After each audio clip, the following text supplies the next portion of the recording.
Wow. That is so uncoordinated. Huh? That clap? I clapped Want to go again? after you. Clap again? No, that's fine. Wow. So the initial clap sequence isn't going off well. That's just a depiction of how the show's probably going to go today. Welcome back, everybody.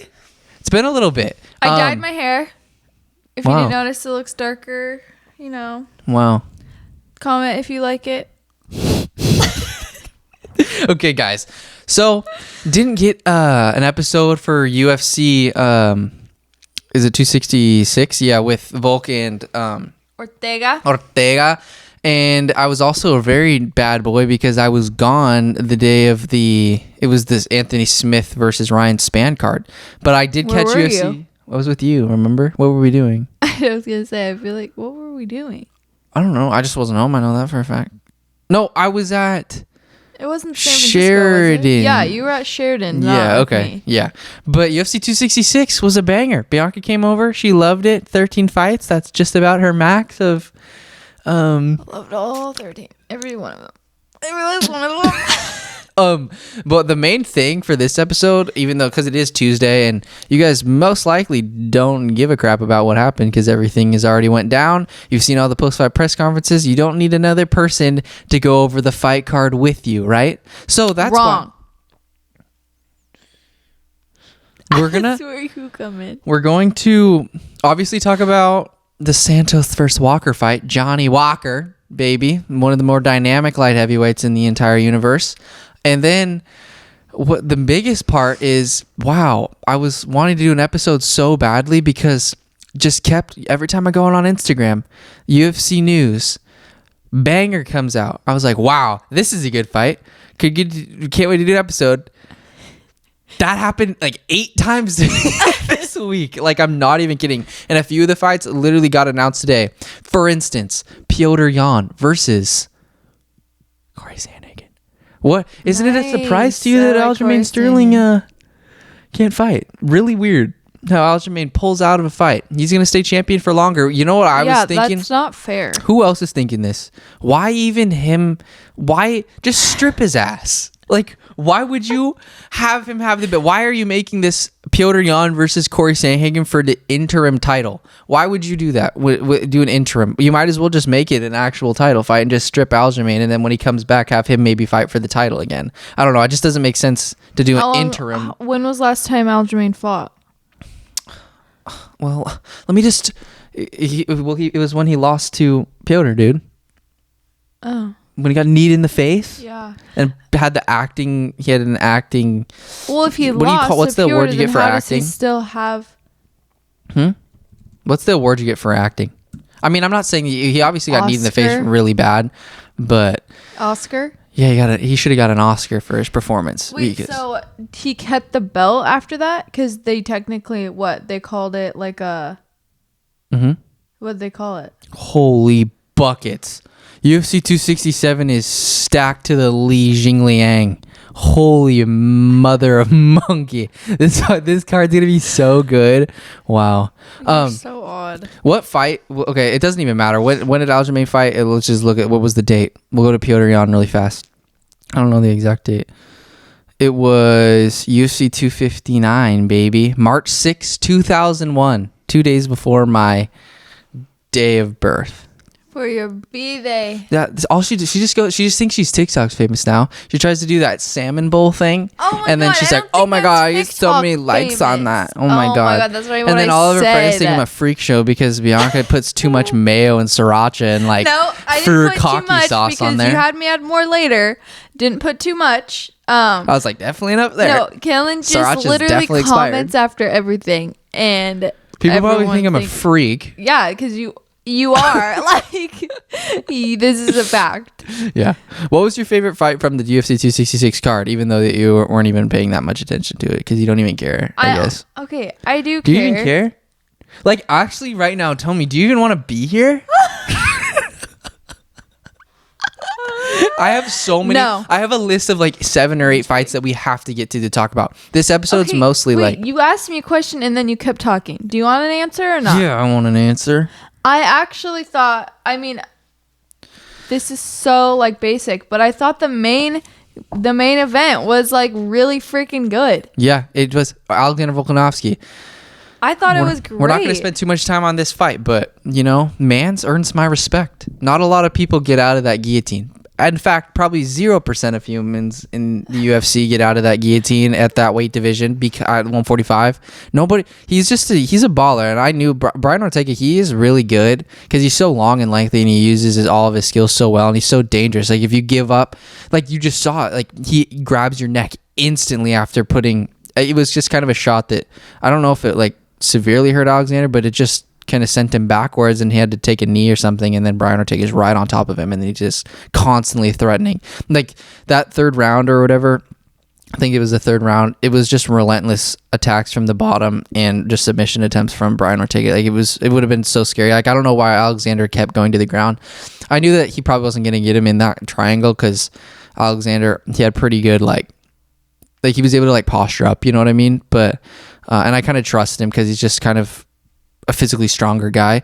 But I don't know, I just earned a lot more respect for Alexander Volkanovski, and I just like listening to what Alexander says post-fight press conference because people constantly ask him about Max, and since the Max and Yair fight got announced, which is going to be a messy show for Yair, I like how Alexander acknowledges how much of a baller Max is and that they have to run that back because no matter what, Alexander could defend the belt multiple times. He could go up to 55. He could win a title there or something. But if they don't ever like if he went his whole rest of his career without fighting Max, people would still have an asterisk by his name because everybody's just so salty about that. But then you have the other half of the people that are like, oh yeah, it was so close. All those rounds were really close. I'm gonna say this again. Right now, Max knocked his ass. He wobbled him twice. How many times did Alexander hurt Max in that fight? 0 times. 0 times. And also, the argument makes me super upset because Max took the first 3 rounds and then 4 and 5. It's not like Alexander. I rewatched that fight like 3 or 4 times now. It's not like he was it was like, whoa, yeah, Alexander definitely won that one. Like Max was still landing combinations the entire time, and even though Alexander was taking him down, guess who got right back up to his feet and within 10 or 15 seconds of that takedown? Max did, and he landed 0 damage with that. So I don't know how people can be so sure that Volk won, ding ding and ding. He won the last 3 rounds or something, you know. I don't see how you can really see that confidently. I was impressed with Nick Diaz. Have never really seen him fight before since I was a little guy, and he looked really good. Razor Blades came back after the knockout. Jessica Andrade is probably the biggest takeaway. She is so dangerous, so unbelievably dangerous. The way that she just comes out and attacks you, she brings the fight to all of her opponents, and Cynthia Calvillo was not ready for it. But our boy, one thing that Nasrat lost. Sucks because his mom died, but Dan Hooker, great that he came back. But the main point that I'm trying to get to here, Merab Dvalishvili. Can you attest to how excited I was? So excited. Describe the situation. I was on my feet. Yeah. Freaking the You were like cheering, yelling. Can you be present at the moment? I'm Bianca has a new merchandise that's going to come out or something. She has to be like on her shit about it. 3:00.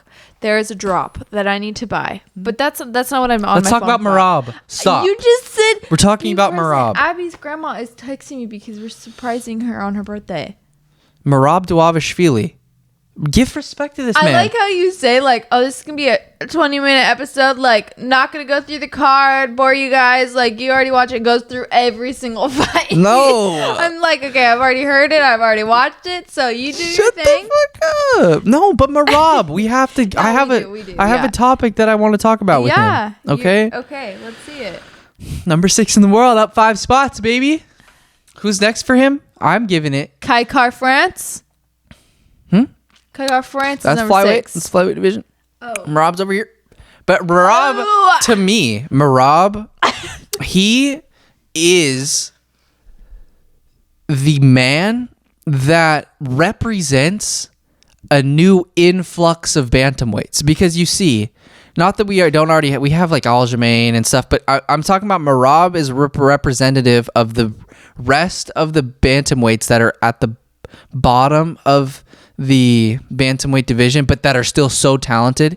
Merab represents the first of them to make it to the top. in my opinion, because Corey Sandhagen, like those guys are really good, but there's just the division's so deep. I think Merab is a perfect indication of how anybody from this division can make it to the top because he's so unbelievably good. And he, in my opinion, poses, because you know how there's stylistic matchups like Corey Sandhagen, he kind of has a tough time with Aljamain.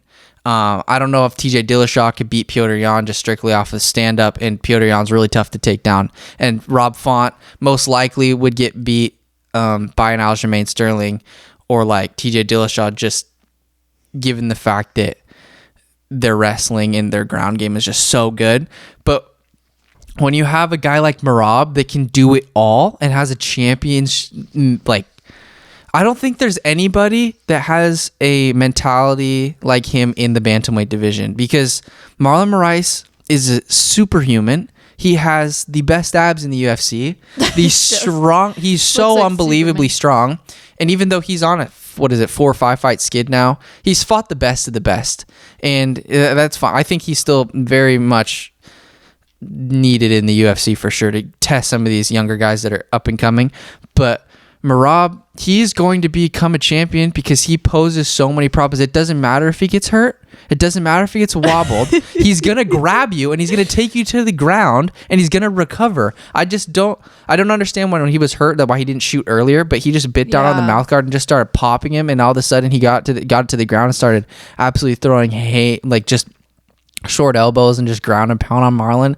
But it was the craziest fight ever. Round of the year by far. The card all around was really good, but the main man, Merab Dvalishvili, is the guy that is going to become. He's by far in a division full of technical, amazing young fighters, and even the older guys like Frankie and DJ, like they're so good. But Merab's by far, in my opinion, the most exciting fighter in that division, just because of his relentless mentality.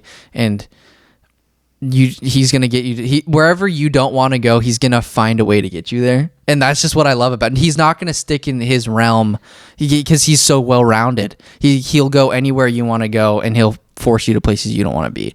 That's why I love him so much.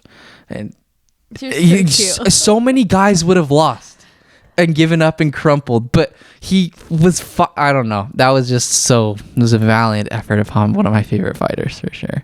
So fucking sick. I mean, just genuine happiness when he won that fight. He wants to be there, and he's just such a sweet guy. With this little hat really on at his post fight, he's just so grateful to be there, and it's just so awesome. Yeah, no, he is really cool. Tear up. What? You're gonna tear up? Yeah, it makes me emotional. What? He's just so cool. Are you actually gonna tear No. up? Kellan literally doesn't ever cry, you guys. Like, literally, I asked him the other day what was the last movie he thinks he's ever cried, and he doesn't even freaking know. I said Marley and Me made me cry one time. Yeah. When did you watch Marley and Me? Like when you were freaking 10 years old. Yeah. Yeah, boys. Let's go. Merab, ride with you all the way, my guy. Rise for Merab. I wasn't crying, dude. Do I look like I was crying? His eyes were... I'm not. They were teary-eyed. I'm not crying. Guys, I'm not crying, okay?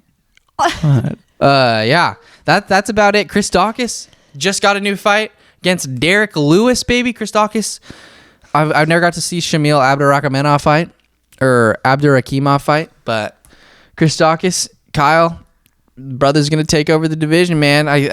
Kevin Holland's gonna be fighting Kyle. Chris Daukaus, up and coming heavyweight. Him versus like Tom Aspinall would be so sick. I was kind of sad about Eros Medic losing, but he'll be back. Another fight that matchmaker Day Kellan, Jonathan Pierce. Even though that he's kind of he hasn't done. I think this was his first fight coming up. I could be wrong on that, but he fought at 145 against Omar Morales. Omar's super good. But Jonathan Pierce versus, because of his ground game, it's so good. Him versus Thug Nasty, Bryce Mitchell, would be a very fun fight, and I think it would go a very long ways in terms of making people appreciate high level ground game between two fighters, because a lot of people hate that, But when you have two guys that are so good and just transition really well and are always threatening submissions, it makes it super exciting. And I think people would really appreciate that kind of fight. But Bryce Mitchell, he is up there. He's like number 11. And Jonathan Pierce isn't quite up there. He'll probably have to fight a few more times. But it would be that would be a banger fight in the future. And then, yeah, that basically wraps up that card. I loved it. It was dope. But we have... Matt Semmelsberger too. Fucking rocks in his hands. Wow. He's so there's just so Sano didn't stand a chance, but it's okay. All right, let's get rid of that. We're done with that. So funny. We're at 16 minutes, girl. 16 minutes, girl. Okay, we'll go through here really quick. This will be Bianca's segment right now. All right. I'll pick some fights and you tell me who's gonna win. All right. Okay. Jamie Malarkey versus Devante Smith. We're on the Span Smith card now. I think to me this is fight of the night. Devante Smith. Devante coming off that big win over Justin James. I think he got knocked out by good. Kamaworthy or Chaos? Yeah, Kamaworthy knocked him out. And then he came back against Justin James. Yeah, Devante, he's so clean. King Cage is so clean on the feet. He's got a good ground game as well. I think that there was one of his fights where he was disappointed because he didn't get to display some of his wrestling. But, yeah, he's definitely good there. And Jamie Malarkey, he beat Kamaworthy, and he's beat Faraz Ziam and he lost to Faraz Ziam and Bravado. Those are really good fighters. And, those guys are, absolute studs at lightweight. I think just Jamie Malarkey, I didn't expect him to beat Kamaworthy, but I don't know. I just think Devante Smith has just that one punch knock. I mean, so does Jamie, though. He just showed that in his last fight. But I don't know. Yeah, this is tough. Frick. Because he cracked Kamaworthy. God dang it. I think Devante's going to get it done. I really do. Just because... Couldn't tell you. I just like how long he is for the lightweight division. I want to look at... Let me look at his reach. Yeah, 76. He's 5'9". Yeah, he's just got long arms, and he's just so athletic. I'm gonna go with Devante on that one for real. There's some good. There's Betch Correa versus Kale Rosas. That's a good one. Antonina Shevchenko. Her sister just got a fat dub. Go Joe Salecki versus Jared Gordon. Who do you got here? Joe Salecki's coming off a dub against Chris Fishgold, Danny Chavez. Those are good guys. Danny Chavez coming off that. I think it was a draw or something with Kaikamaka. Yeah. Jared Flash Gordon's good. Where's Joe from? Joe Salecki. He's from back east, I think. Oh, okay. Yeah, he's from fighting out of North Carolina. He did really good. He destroyed Jim Miller, and I remember that one. That was crazy. Jim Miller, so good on the ground, but Salecki just mauled him the entire time. Stayed in top control the entire fight. So I'm going to go Joe Salecki on this one. How long has he been in the UFC for? I don't know. I'm going Alexander Hernandez versus Breeden. I think Breeden's coming out on short notice or something. I don't know. I don't know. Actually, that might be false. I thought I saw something about that. But Alexander Hernandez is going to come back after losing to Thiago Moises. Yes. I know it. I know them. That was a crazy fight. Bianca, she definitely remembers that. You got Kevin Holland or Kyle Dawkins? Ooh. Dude, those are both good, but I Chris kind of think... Do you remember his brother just fought last... Yeah. I kind of think Kevin Holland. I think Kevin. I think Kevin's going to bounce back. Because he has long arms and he has been losing, but I think he has the power to kill him. Kill is a strong-ass word there. Destroy him. Kill? Power to... When they kill him? Wow. Okay. No, not kill. You know what I mean? Like get in there. I think the Misha Sergenov versus Krzysztof Jotko is going to be good. Misha's coming off that loss he got knocked out by Superman Span. But he's a tank. And I think that Misha could get back on track here. Krzysztof Jotko, who did he lose to? Oh, yeah, he lost to Sean Strickland. Sean Strickland pieced him apart in his fight before he fought Uriah Hall or something. Yeah, this is overall like it's kind of a sleeper a little bit, but you're gonna get good fights. I think that the Nico Bryce versus Alex Oliveira, just because they're so dynamic and exciting, I think that they could potentially have fight of the night. But performance of the night, definitely gonna go with Kevin Holland. Fight of the night, I'm still gonna stick with that Jamie Malarkey for Devante Smith, and then I think for the main event winner, we're going to see Johnny Walker kind of propel himself. Thiago Santos, he's great. He's got power in his stance. He had it like he was cracking Glover Teixeira, and he was also he had a tough performance against Alexander Rakic, but I just think he's getting up there in age. Would not be surprised if he gets a dub here, just because Johnny can be really sporadic. But I think Johnny's made a lot of improvements on the ground, and he's becoming more calculated on the feet. And I think that could pose issues for Thiago, just because how long and dynamic he is, especially if Johnny doesn't slow down or like in the second or so round. I think in the thirdish round, I think Johnny will get this dub via devastating. I think it's going to be a highlight KO, but I love Thiago Santos. Ever since he fought John Jones, mad respect to the man for fighting on like double ACL blowouts. Yeah, it's crazy. Yeah. You know how I feel about the Brazilians. John Jones. Speaking of John Jones, man, Jesus Christ, dude. Not going to even comment on it. Brutal story. Yeah, I read the article today. Dana White said it best. Man's got demons. It's really sad. What does that mean? What do you say? Man's got demons? Yeah. John Jones he's in a dark place. But has been for a long time. He got arrested. Yeah, he headbutted a police car, beat up his wife in front of like his daughters in a hotel room after going out to the strip club or something. Yeah, that's not demons. That's being No, he's got serious mental health issues, probably. That's really sad. Yeah. For his wife and his kids, too. Yeah, one of his daughters literally said, "Can you call the cops?" to the security guard at the hotel. Oh, my God. Yeah, it's fucked, dude. Like, seriously messed. Those poor kids and that wife. Yeah, it's crazy. It's super sad. Okay, on a more exciting note... because that is depressing as hell. Let's get to some of the rapid fire picks for some of the new fights that have been announced, okay? We'll scroll down here a little bit. Greg Hardy versus Alexei Oleinik. Greg Hardy got that. He lost to Tai Tuivasa, and then Alexei Oleinik's been coming off a few losses. I think Greg Hardy is going to be too much for Alexei. I want to see, who did Alexei Oleinik lose to last time? Oh, was it Sergey Spivak? Is Alexei Oleinik still ranked in the heavyweight division? No, he is not. That's okay. I'm still going with Greg Hardy. It's all right. We don't have to look everything up. Right, Bianca? Right. We don't have to look everything up. And then... Fuck. Let me go back to the other main page. Dude, this UFC news alert, shout out to them. Without you guys, I don't know what would get me up in the morning. I just go up, look on their Instagram page every day. To brighten your morning. Yeah. Gets you out of bed. Yes, indeed, it does. Aww. I don't get him out of bed, but he's fighting guess again. My text doesn't do it for him. You barely even text. He's fighting Kleitson Rodriguez. Zarukadashev coming off that big dub against... What does his hat say? Dana White what? What? Dana White Contender Series. Oh. Why am I getting... I'm getting freaking... It's not Ryan Benoit. It's... I'm getting these two guys confused in the...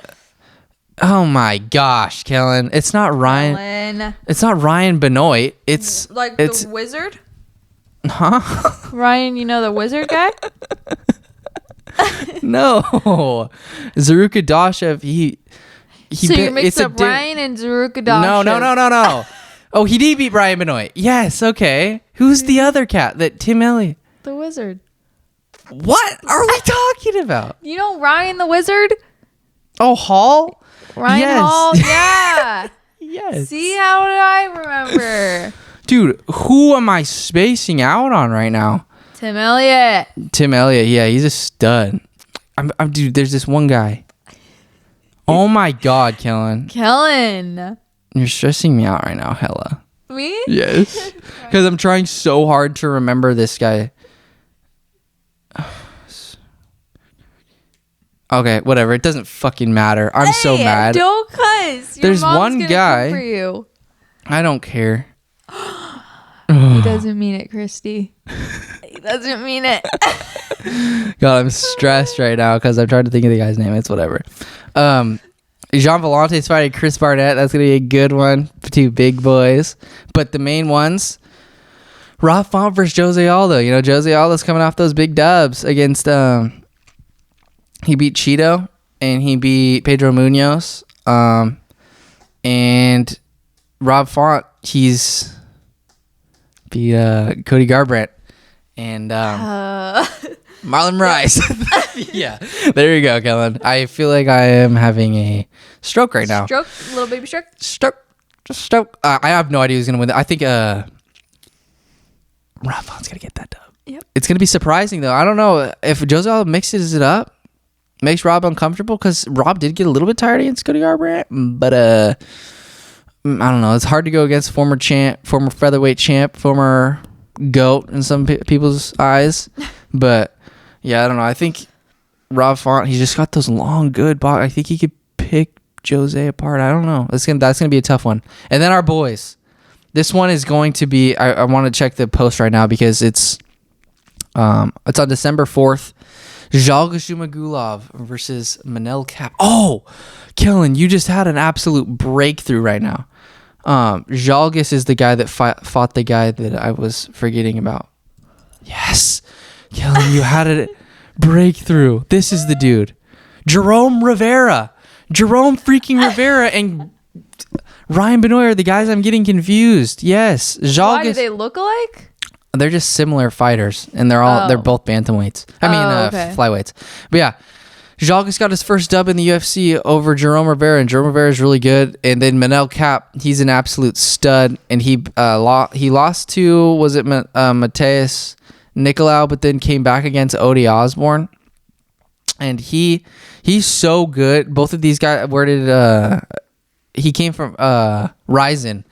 Manel Cap was like the Ryzen champion, and he got kind of thrown to the wolves against Alexandre Pantoja, and then lost to Mateus Nicolau, which was a stupid fight. Like Mateus, he did really good, but Manel Cap, his striking is so clean and crisp, and he got, in my opinion, robbed, and probably no one really watched that fight, but I think that he definitely got that dub. So for me, this one is going to be interesting because I would definitely favor Zhalgas. Like if Zhalgas can get it to the ground because he's so strong, I think that he could win the fight, but I don't think this fight's going to go to the ground. I think that they're just going to trade. But the one thing with Manel Cap, if he's going to win this fight, you've got to just throw volume, because in his Alexandre Pantoja fight, he did not throw a ton of volume, and that kind of cost him in the end, because he wasn't landing good shots, but they just weren't. Alexandre outstruck him. But Zhalgas Zhumagulov, he throws bombs and stuff. So if Zhalgas connects, I think the Manel's screwed. But if Manel can just stay kind of on the outside and piece Zhalgas up, then he definitely has a solid chance. But I give the power advantage to definitely Zhalgas and probably grappling. But I think Manel, he can use just kind of his length. Because I'm pretty sure he is definitely bigger than... He's 5'5". How tall is Zhalgas? And they might actually be the same freaking height. Zhalgas is 5'4". Yeah, so if he can use his reach and keep Zhalgas on the outside, it's going to be tough. But Zhalgas is a tough matchup for anybody in that division. It just goes to show how good he is, because Raulian Paiva gave Kyler Phillips problems because Raulian moved up to bantamweight. And Zhalgas fought Raulian at 125. And in my opinion, I thought he beat him, but no one even remembers that fight, so fuck that, dude. I'm sorry. Oh my god. All right, we're almost done here. Yeah, 30 minutes. Okay, really quick. Derek Brunson versus Jared Cannonier. Yeah, Jared, I thought Kelvin Gastelum would get Jared, but he didn't, and I thought Derek would I'm gonna go Derek. I don't think anybody can really stop Derek. Who did Derek? Come on. Your steel trap is fading. My steel trap is becoming an open cage. Because I haven't been sleeping. With school and stuff, we don't got time to think, to remember. You got this. Derek Brunson fought. You just fought. You just fought. Who did he just maul? There's another guy he just mauled. You got it. Don't even care. God dang it. Care. This has been the worst. I don't even care. Looks it up. Derek Brunson. Dude, worst episode in All Gear No Game history. Shut up. Worst episode in All Gear No Game history. By far. Fuck. You're such a... Dude, I'm so pissed off right now. I never forget any of this stuff. I'm getting early onset dementia. Oh my God. Who did he beat? Darren Till. Oh my! We missed forgot that card. That's Darren right. We were in Till? freaking San Francisco. No, that's probably why you don't remember. It's because we didn't freaking watch it. So cut yourself some slack. Oh my God. We're cutting this sucker off right now. 30 minutes. We're good here. We're cutting it off at this? Yeah. That's not a good note. Leave it on a good note. Come on. Leave it on a good note. What do you want me to do? What do you want to do? Is there another fight you want to talk about? Nope. Another card? What do you think about Tyron Woodley's tattoo he got? It's pretty funny, dude. Wait, what does it say? Huh? Go back up. It's I love Jake Paul on his middle finger. Why would he get it right on his finger? Why didn't he get it on the side of his finger? I don't know. Dude, I'm surprised he actually got it. Why did he actually get it? Why do you actually get it? Yeah. Because he wants money from Jake Paul. So he's like, Jake Paul bet him. He's like, dude, you're going to get the tattoo. If you get the tattoo, we'll fight again. And Tyron got it. I cannot believe he got it. I cannot believe he Can you did believe that? Are we sure it's not pen? Like, we're no, sure. I think it's legit. He's a man of his word, my guy. God, that's horrible. Yeah. I hate him. Guys, cannot wait for some of these fights. Jacques Magula versus Manel Cap. That's a sleeper banger. Julio Arce. Oh, dude, I'm so happy that I did not forget this. All I had to do is scroll down a little bit more. This sucker right here. You're welcome. I didn't let you just end the video. Bang, bang. Song Yadong versus Julio Arce. Arce, he beat... Look at those bodies. They're like Superman bodies. These guys? Yeah. Oh, Song Yadong. He's an absolute... He's a killer. I love him so much. Every single fight that in his Casey Kenny fight, exciting. In his Chito Vera fight, exciting. In his Kyler Phillip fights, exciting. Everything he does is just world-class, top-notch. He does it all. Exciting. If he gets on the ground, if someone takes him down, he's going to get back up to his feet. He throws bombs. He's got great boxing. Julio Arce, I think he moved down from 145. He's beat like Dan Ige or something. And then that loss definitely has aged really well. This could be, boys, I know that I've said it multiple times, but we're looking at potential FO fight of the year candidate. Really? Because Arce, he looks so unbelievably clean in his fight against Andre Ewell. Andre did not stand a chance. And Song Yadong is, we're talking future Bantamweight title contender, because he's only 20. Yeah, he's not even, dude, he hasn't even hit it. He's 7 years away from his prime. Imagine how good he's gonna be. I'm so excited to see that, actually. Oh yeah, really? Why are you excited to see it? I made really good bagel sandwiches today, not gonna lie. You just said that because you're in my stomach. Did I not? They're okay. I don't think this Arce versus Song Yadong is going to go to the ground. We're seeing a stand and bang the entire time. Stand up. Brian Barberena versus Matt Brown. That got announced. That's going to be a sick fight. Brian Barberena, in my opinion, fight of the year against Jason Witt. That looks like, what's his face?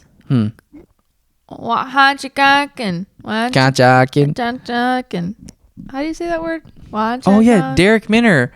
He got a fight against Ryan Hall. Yeah, that's Ryan the Wizard. That's gonna be a banger, because he looks so funny. Derek Minner got kind of destroyed by Darren Elkins, and same can be said for Ryan Hall against Ilya Taporia. Yeah, he lost that.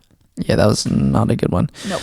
Not a good one. There was one fight that we forgot to mention on this upcoming fight card, because It was the Johnny. There was one fight. I think it was Chris Gutierrez versus.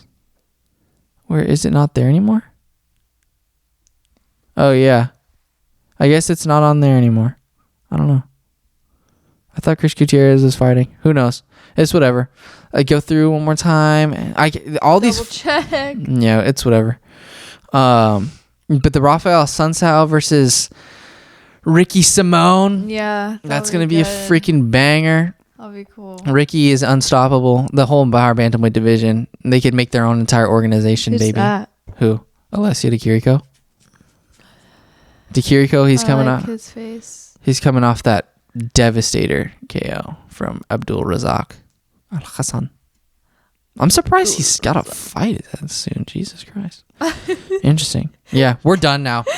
We're done. I'm done. Yeah, cutting it off. It's over. That was a 36-minute episode. Bye, guys. That was absolutely horrendous. Leave dislikes on here. Oh my, because you forgot people? Yes. No, that's not even bad. God. So many good fights coming up. So many great things to be looking forward to. Yeah. It's been a rough week for me. The Niners lost. You know. And that is. Started school. Yeah. Lots of things going on. So. Man, that Rob Bumpers. There's so many good freaking fights. Wow. Makwan Amirkhani versus Lerone Murphy. Lerone hasn't been in the octagon for a minute just because fight cancellations. Makwan just had a rough go in his last few times out. Hopefully he gets back on track. Yeah. Oh, baby. Sajara Eubanks. Yep, we're good. Bye, guys. Bye. Thanks for watching.